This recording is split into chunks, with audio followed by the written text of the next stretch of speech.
सुमित्रा सान्याल समझ में न आए ऐसी स्त्री थी।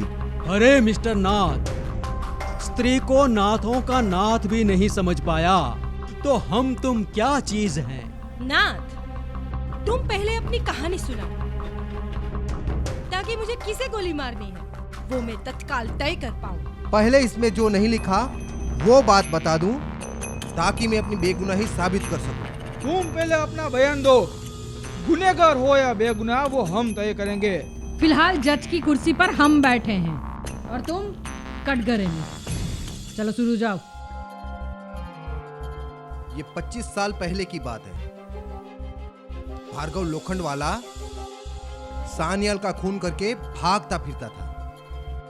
एक दिन अचानक वो मेरे पास आया। Hello mister Prannath, how are you?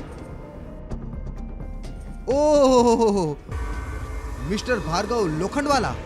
Thank God, तुझे मेरा नाम तो याद है। अरे भाई, कॉलेज के दोस्त को भला कौन भूल सकता है। आओ बैठो। ब्रांडी पिएगा ना? नहीं नहीं, वो तो कामयाबी मिलने के बाद। पर फिलहाल तू मुझे अपने घर में कुछ दिनों के लिए पनाह दे सकता है? भार्गव, मैं जानता हूं कि तुमने अपने ससुर सान्याल का खून किया है और पुलिस से भागता फिरता है। सच बात है। जिन सिक्कों के लिए मैंने अपने ससुर का खून किया वो सिक्के डुप्लीकेट, नकली निकले। असली सिक्के तो मेरी पत्नी सुमित्रा के पास है। तुझे कैसे पता चला कि तेरे पास जो सिक्के हैं वो नकली है? मैंने सुमित्रा को फोन किया था। वो अपना दिमागी संतुलन खो बैठी है और वो क्रोध के आवेश में बोल बैठी कि मैं जो सिक्के लेके भागा हूं वो नकली है, डुप्लीकेट है। असली सिक्के तो उसके पास है, जो उसने लॉकेट में डालकर गले में पहने हैं। और अगर उन सिक्कों के लिए मुझे सुमित्रा का खून भी करना पड़ेगा तो मैं उसका खून करूंगा। भार्गव, अगर तुझे ढूंढते हुए पुलिस यहां तक आ गई तो मेरा जीना दुश्वार हो जाएगा। तुझे पनाह देना मतलब मेरा बेपनाह हो जाना। उसके बजाय तू फॉरेन भाग जा। यहां लोग करोड़ों का गफला करके फॉरेन भाग जाते हैं। मैं सारी व्यवस्था कर देता हूं। थोड़े साल बाद मामला ठंडा पड़ जाए तो फिर वापस आ जाना। ये बात भी सही है। तू मेरा फॉरेन जाने का इंतजाम कर, पर तुझे मेरा एक और काम करना होगा। तू मेरा दोस्त है, इसलिए सुमित्रा से मेल जोल बढ़ाने में तुझे आसानी होगी। तू उसे विश्वास दिला कि तू भार्गव को उसके सामने लाकर खड़ा कर देगा। हर तरह से मदद करूंगा। उसका दिमागी संतुलन बिगड़ता जा रहा है, इसलिए वो किसी का भी सहारा ले लेगी। फिर मौका देख के मुझे बुला लेना। उसका खात्मा और असली सिक्के हमारे पास। डन। 50-50। यस, 50-50। ये तो डायरी में अनलिखी बात बताई, अब डायरी में लिखा हुआ राज बताओ। कमाल है, गुत्थी सुलझने की बजाय उलझ रही है। मेरी धड़कनें तेज हो रही है। नाथ जल्दी बताओ। चलो जल्दी करो, कहीं सुबह से शाम न हो जाए। जिनके नसीब का सूरज अस्त हो जाता है उनके नसीब में सुबह नहीं होती। मिस्टर नाथ, डायरी पढ़ो। मैं आज तक अपने आप को दोषी मानता रहा, पर यहां तो सभी गिल्टी है। अब यकीनन सब कुछ बताऊंगा। भार्गव की फॉरेन जाने की व्यवस्था हो गई। मैंने आहिस्ता आहिस्ता सुमित्रा सान्याल से मिलना जुलना बढ़ाया, उसका विश्वास जीता और हम दोनों अकेले में मिलने लगे। सुमित्रा, मैंने तुम्हारे पति को ढूंढने के बहुत प्रयत्न किए, पर मैं तो क्या, पुलिस भी उसे नहीं ढूंढ पाई। प्राण, तुम तो उसके परम मित्र हो ना? वो जहां भी होगा तुम्हारा संपर्क अवश्य करेगा। हाँ, उसने मेरा संपर्क किया था, पर उस बात को तो बहुत ज्यादा अरसा हो गया। कहाँ है वो? कहीं टेलीफोन बूथ से फोन किया था, पर वो सालों से नहीं मिला। पर उसकी दोस्ती के कारण मैं तुम्हारे संपर्क में आया और ये संपर्क रंग लाया और हमें प्यार में डुबोया। नाथ, पता नहीं क्यों, लेकिन मेरे संपर्क में जो भी आता है वो मुझे अपनी समझने लगता है। वास्तव में मेरी दिमागी हालत ऐसी है कि मैं हर जगह प्यार ढूंढती रहती हूँ। लेकिन तुम्हें पता है ना कि मैं एक लड़की की माँ हूँ और मेरी लड़की माया के लिए ही मैं जिंदा हूँ। समझ सकता हूँ, तुम शादीशुदा होते हुए भी एक विधवा की तरह जीवन व्यतीत कर रही हो। मैं भी शादीशुदा हूँ, पर डाइवोर्स केस चल रहा है। हम दोनों दुनिया के सताए हुए हैं। देख, तेरे लिए सोने का हार लाया हूँ, अगर इजाजत दे तो पहना दूं। इस हार की कीमत मुझे चुकानी होगी ना नाथ। मैं सब समझती हूँ, पागल नहीं हूँ। तुम्हारे इस हार से मेरा ये हार कई मूल्यवान है। ऐसा क्या है तुम्हारे गले के हार में? ये सिर्फ एक हार नहीं है, ये गले का कांटा है।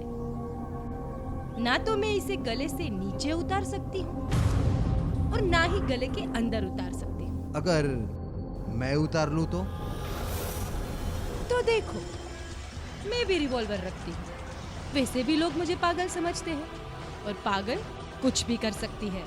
अरे नहीं नहीं, मुझे तुम्हारे अलावा कुछ नहीं चाहिए। मेरी ये छोटी सी गिफ्ट स्वीकार करो।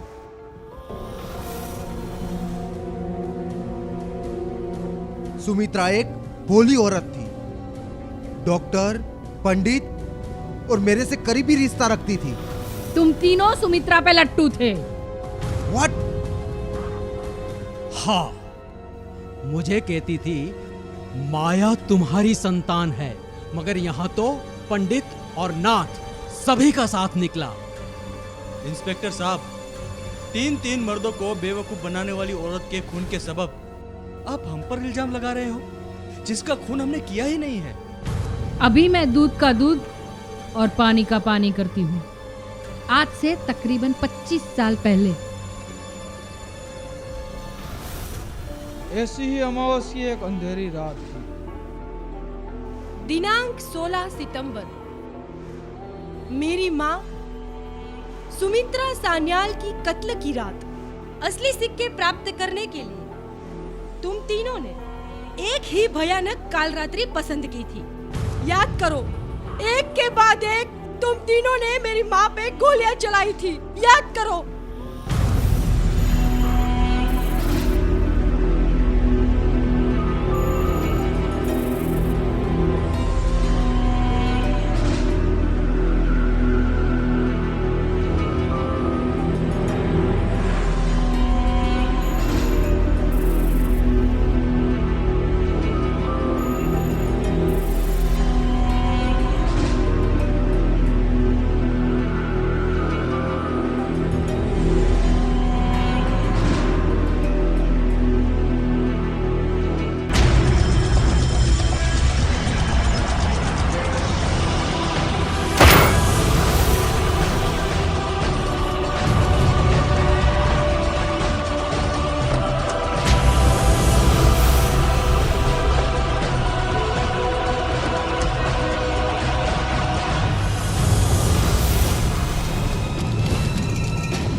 डायरी सबसे बड़ा सबूत है। सुमित्रा के सीने पर 3-3 गोलियां चली थी। पोस्टमार्टम में 3 गोलियां निकाली गई थी। 3 गोलियां और तुम तीनों की 3 पिस्तौलें। पर रिवॉल्वर से चली हुई गोलियां और सुमित्रा के शरीर से निकली हुई गोलियां मैच नहीं हो रही थी। इसी कारण मैं पकड़ा नहीं गया। खून करके तुम तीनों अपने अपने शहर भाग गए, पैसे खूब खिलाए और केस फाइल बंद करवा दी। यहाँ तक कि तुम एक दूसरे से मिले भी नहीं। असली कातिल का कत्ल होके रहेगा। पर हमारे हाथ असली सिक्कों वाला लॉकेट लगा ही नहीं। इसका सीधा अर्थ यह है कि जिसके हाथ में असली सिक्के वाला लॉकेट लगा होगा, सुमित्रा का कातिल वही होगा। लेकिन सवाल यही है कि सबसे पहले गोली चलाई किसने? यस, मेरी जान, इतने अनजान मत बनो, वरना तुम तीनों की जान मैं ले लूंगी। जान कहती हो और जान लेने की बात करती हो, तो तुम भी सुन लो जाने जा। असली सिक्कों का राज सुमित्रा की मौत के साथ दफन हो गया। नहीं,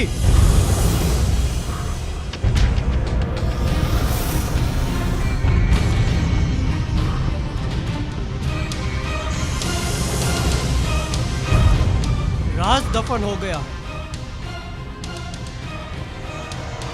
पर सुमित्रा का पति भार्गव लोखंडवाला अभी जिंदा है।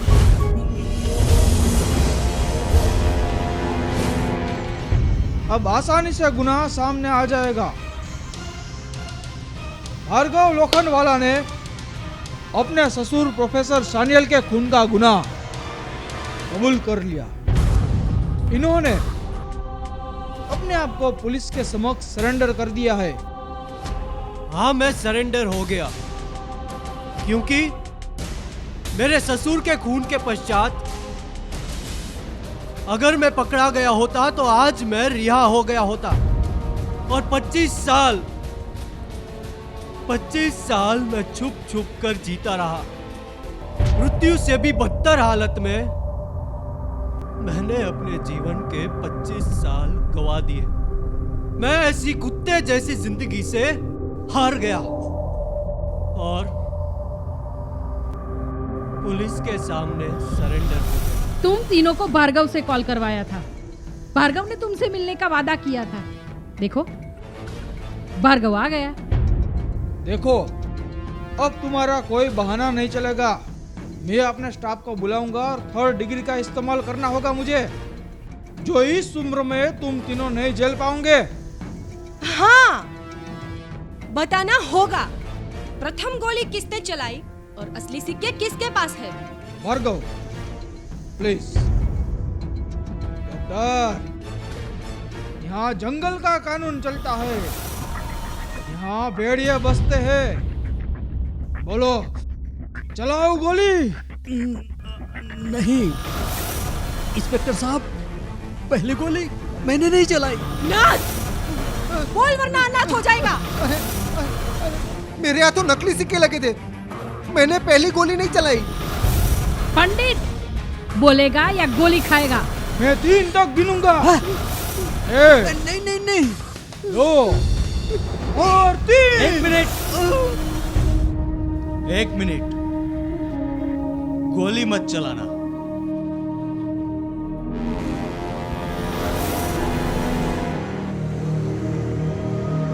मैंने सुमित्रा पर गोली चलाई ही नहीं है।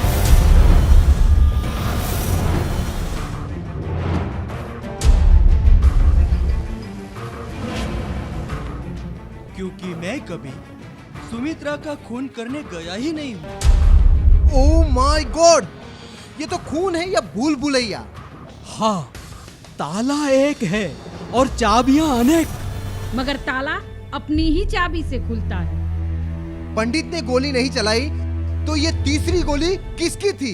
यस, वकील साहब, वकील शब्द में ही कील छुपा हुआ है और किलर भी हो सकता है।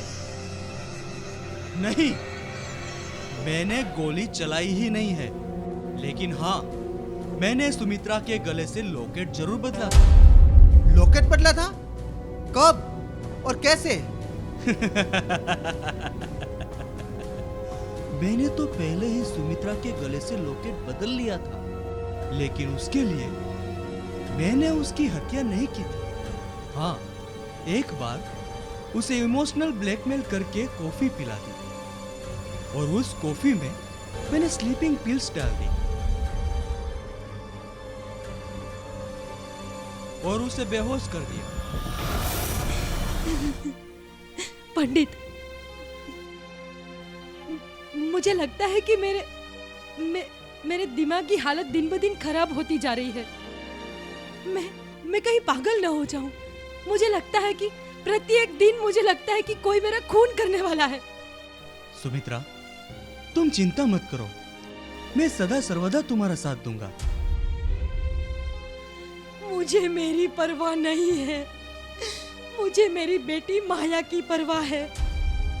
सुमित्रा सुमित्रा सुमित्रा, सुनो, हम माया को कहीं विदेश पढ़ने के लिए भेज देंगे। लेकिन मैं क्या करूं पंडित? मेरा जी घबराता है। दिन रात मुझे मौत के सपने आते हैं। एक तरफ मेरी बेटी माया और दूसरी तरफ करोड़ों की सिक्कों की माया। ये कुदरत ने मुझ पे कैसा सितम ढाया। सुमित्रा, रिलैक्स, शांत हो जाओ। एक काम करो, तुम यहाँ बैठो, मैं तुम्हारे लिए कॉफी लेके आता हूँ। Okay, take rest.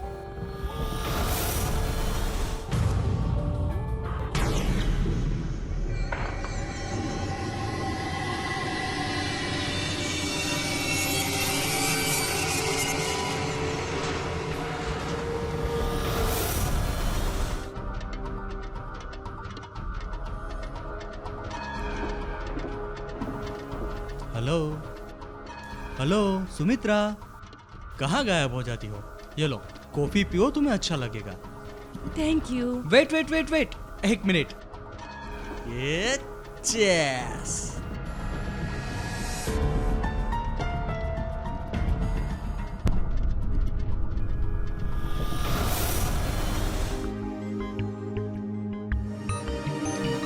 लाओ, मैं रख देता हूँ।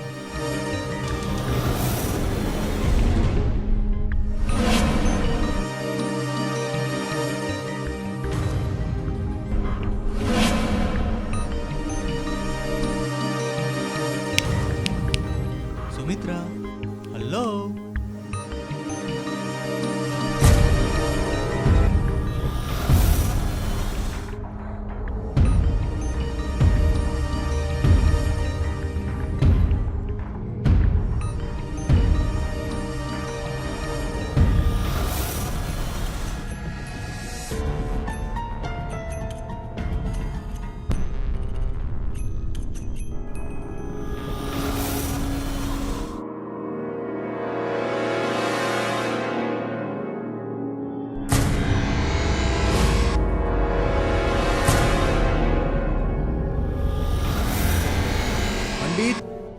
तुम जीनियर्स हो, जीन हो जीन।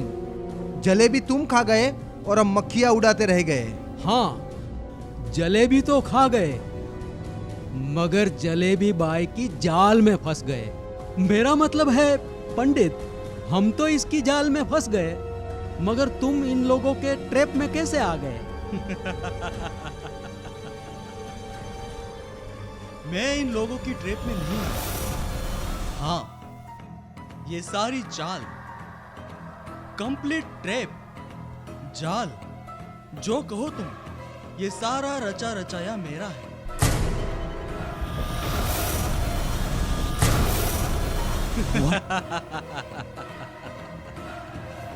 ये इंस्पेक्टर, बाहर खड़ा वो चौकीदार रवि, माया और पुष्पा, इन सभी को इस हवेली त्रिकाल में लाने वाला मैं हूं।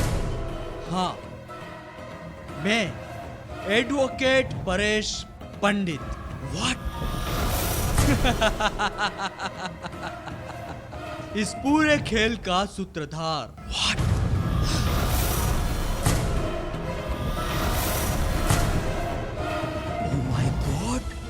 खोदा पहाड़, निकला चूहा।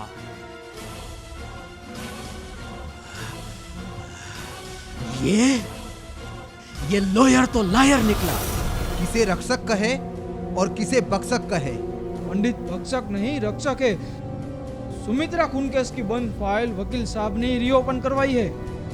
सुमित्रा के हत्या के बाद ये पूरी हवेली पुष्पा ने हथिया थी, इसीलिए मैंने, पंडित जी ने और माया ने मिलकर पुष्पा को विश्वास में लिया और ये पूरे प्लान को अंजाम दिया। मगर मेरी माँ के कातिल को आखिरी अंजाम तक पहुंचाना अभी बाकी है मिस्टर नाथ। मेरी याददाश्त मिटाने के लिए ये डॉक्टर से मेरी सर्जरी क्यों करवाई थी? अमावस की वो काली रात सुमित्रा पे मैंने गोली चला के वो लॉकेट बदला, मगर उसमें नकली सिक्के थे। नकली सिक्के ही होंगे ना नाथ, क्योंकि असली सिक्के तो पहले से ही पंडित ने सरका लिए थे। मैं सालों तक सोचता रहा कि आखिरकार वो सिक्के गए कहां। मैंने प्रयास नहीं छोड़े। एक बार इस हवेली में सिक्कों की तलाश में आया, एक एक कोना छान मारा, मगर सिक्कों का कहीं सुराग नहीं मिला। इतने में ये माया आ गई, स्कूल ड्रेस पहने हुए, स्कूल की विद्यार्थिनी की तरह मुझसे सवाल पूछने लगी।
माया के सवालों से मुझे डर लगने लगा।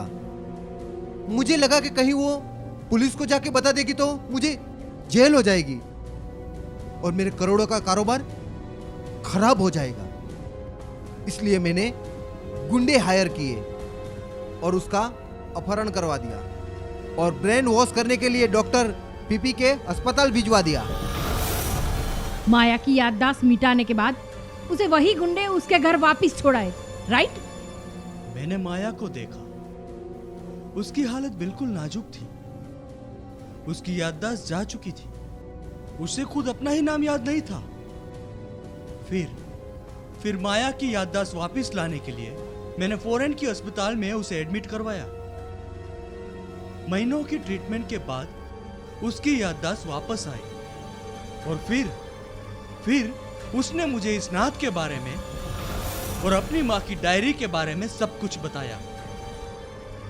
फिर मैंने इंस्पेक्टर कुलकर्णी का संपर्क किया और ये सारा प्लान बनाया। प्लान बना के क्या पाया? हमने गोली चलाई, उससे पहले तो सुमित्रा मर चुकी थी। मैंने भी मरी हुई सुमित्रा पे गोली चलाई। असली सिक्के पंडित के पास है। इसका साफ मतलब है कि पंडित ने कॉफी पिला के नहीं, गोली चला के सिक्के छीने हैं। मैंने कहा ना, असली सिक्के मेरे पास है, मगर मैंने गोली नहीं चलाई। कहाँ है वो असली सिक्के? Just a minute.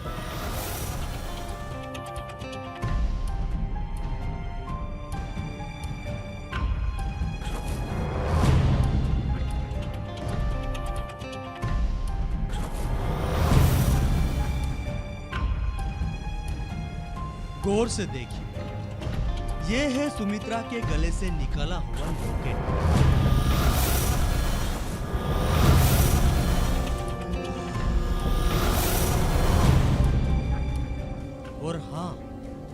दर्शन कीजिए ये खरबों के खजाने के असली सिक्के।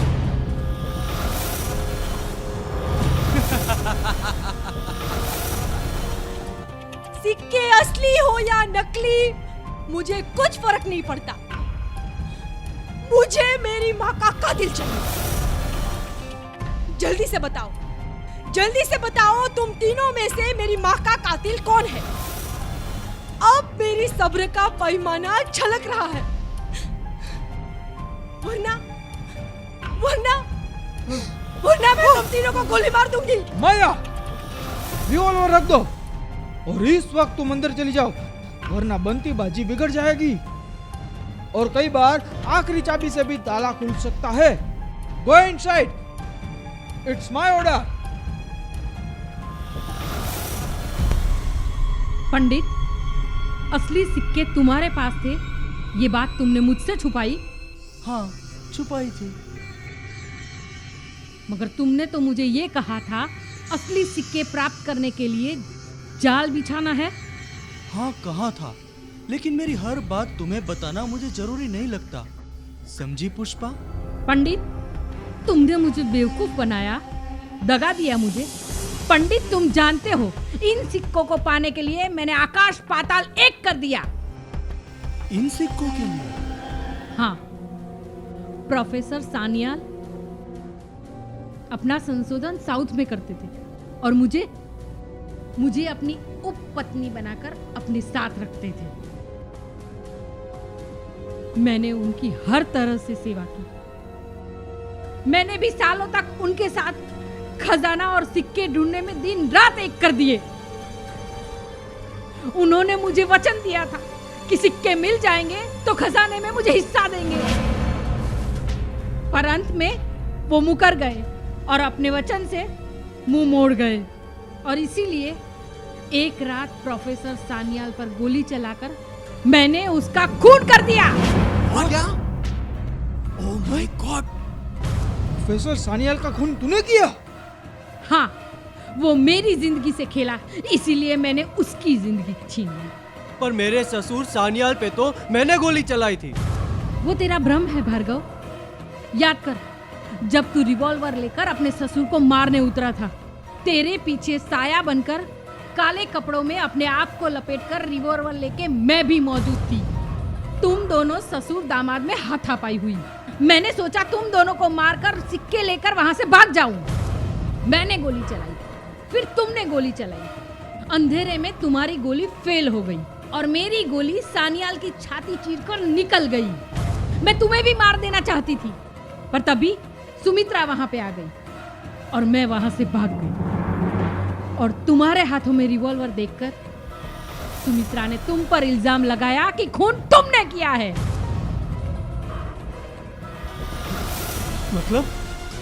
मतलब मैं खूनी नहीं हूं, मैं खूनी नहीं हूं। Oh my God, oh my God, oh my God! बिना कारण मैं आज तक 25 साल तक कुत्ते की तरह जीता रहा। मैं खूनी नहीं हूं। Oh my God! हे भगवान, ये कैसा अनर्थ हो गया? कुत्ता न घर का न घाट का। Oh my God!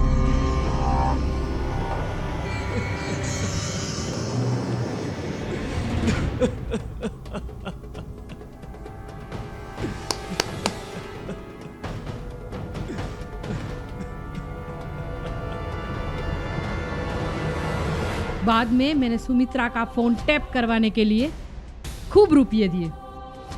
एक बार सुमित्रा फोन पे किसी से बात कर रही थी कि मेरा पति भार्गव जो सिक्के लेके भागा है वो नकली है, असली सिक्के मेरे गले में पड़े लॉकेट में सलामत है।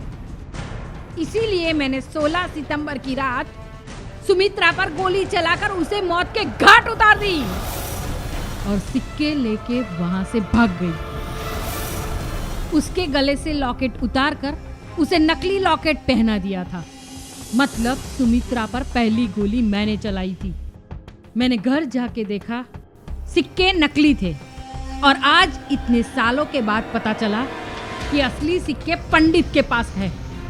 इसी सिक्कों के लिए मैंने सान्याल और सुमित्रा दोनों बाप बेटी को अव्वल मंजिल तक पहुंचा दिया। ओह माय गॉड, ये तो मैंने सपने में भी नहीं सोचा था कि असली कातिल पुष्पा हो। मैंने भी सपने में नहीं सोचा था कि पंडित झूठ बोलकर मुझे ट्रैप में शामिल कर रहा है। इन सिक्कों के लिए 2-2 खून किए, ये हवेली पाने के लिए कितने पैसे खर्च किए।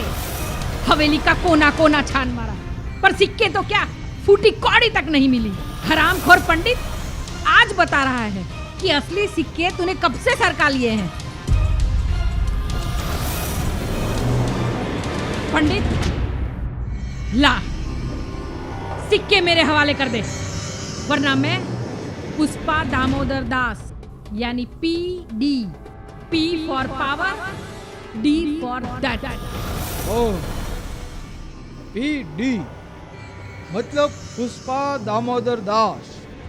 Yes, PD, P for power, D for that. ला, सिक्के मेरे हवाले कर दे।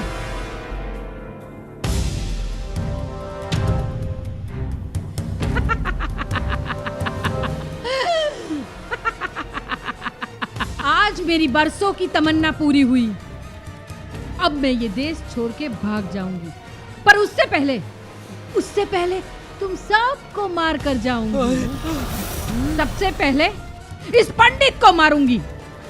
हरामखोर पंडित, तूने मुझे दगा दिया, मुझे धोखा दिया।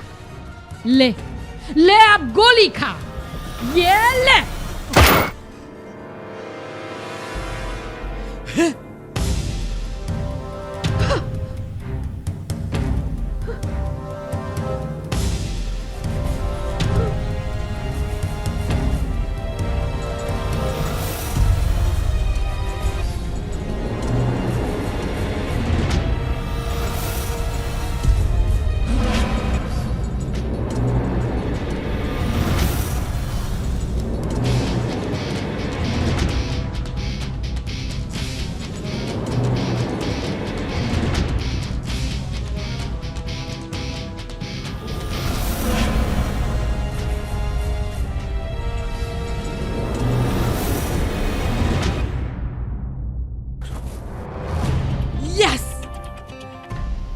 For power, D for death. Pushpa की डेथ, मेरी माँ और नाना के कातिल की डेथ। मेरी बरसों से तमन्ना थी कि मेरी माँ और नाना के कातिल को मैं तड़पा कर मारूं। आज मेरे बरसों की तमन्ना पूरी हुई।